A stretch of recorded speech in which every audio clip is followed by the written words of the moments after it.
Is it just me, or does everyone else not know what's going on? Well, started watching a video today about Amazon being in a spiral of downward spiral and out of control and going to collapse and go bankrupt. But then, if you make a video about something famous like Amazon, they might make a bit of money out of it. But my experience with YouTube is I've never actually been paid out. When it was easy to monetize, I got 8 cents for 150 views. Well, somebody said to me that originally TV stars, and a minor one would get £300 every time something was repeated on TV, but now it's on YouTube, and they're not going to get the repeat fees, are they?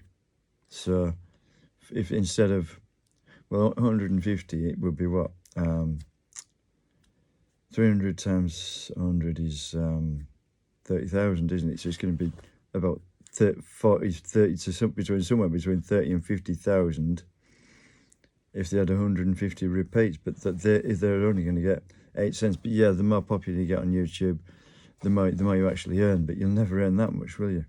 So they're not doing very well. I can see that, but why wouldn't Amazon be doing very well? I don't know. It could just be a video to make money. I don't know, but I mean, when I bought stuff from Amazon, there hasn't been a problem. So I don't know. I'm not a shareholder, so I wouldn't know.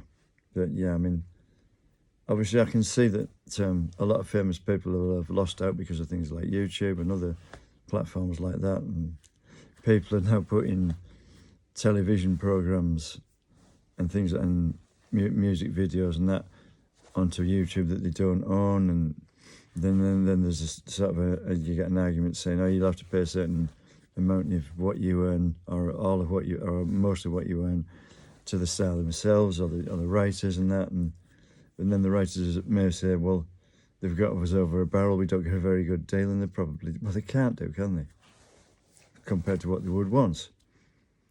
But I mean, I don't know. I mean, I thought lockdown would be bad because I was long-term unemployed and I wasn't very well because of it, and motivation went and everything. But I mean, my mother was ill when I was born, and I knew she was going to die from about the age of being able to understand the concept of death. And Dad recently died, so I only have one relative left. But yeah, I'll be 60 soon, a few years' time. So I've no kids, so I haven't got anything to worry about. Well, I did get some money, and I've hardly got any of that left. Well, I've got items I could sell, but my experience of things like online auctions is you put something on that in some cases nothing goes wrong, and in other cases you get the occurrence of where they say, oh, it's arrived damaged or it hasn't arrived, and then I actually sold something for £200 on eBay, and they said, oh, it's arrived damaged. I never took the serial number of the item, but it was in a bespoke box that I made, which I would recognise. And they sent it back. It was all dented and bashed up and not working, this item. It was an electrical item, but the box, it didn't have a mark on it, and it was the one I made.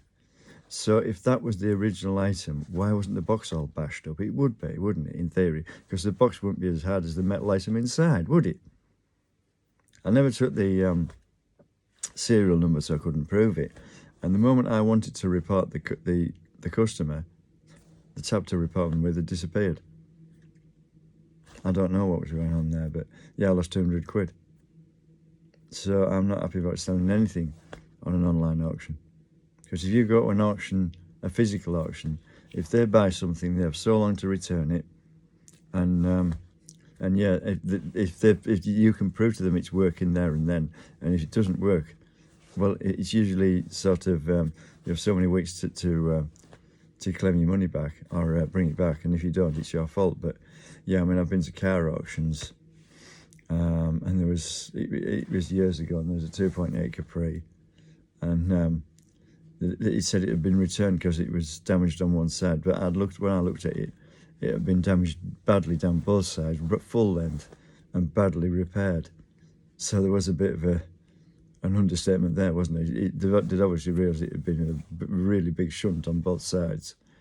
And the funny one was a 1972 Morris Marina estate in in about 1990, very old, and they didn't survive very well because they rusted, and it actually had moss about that. Not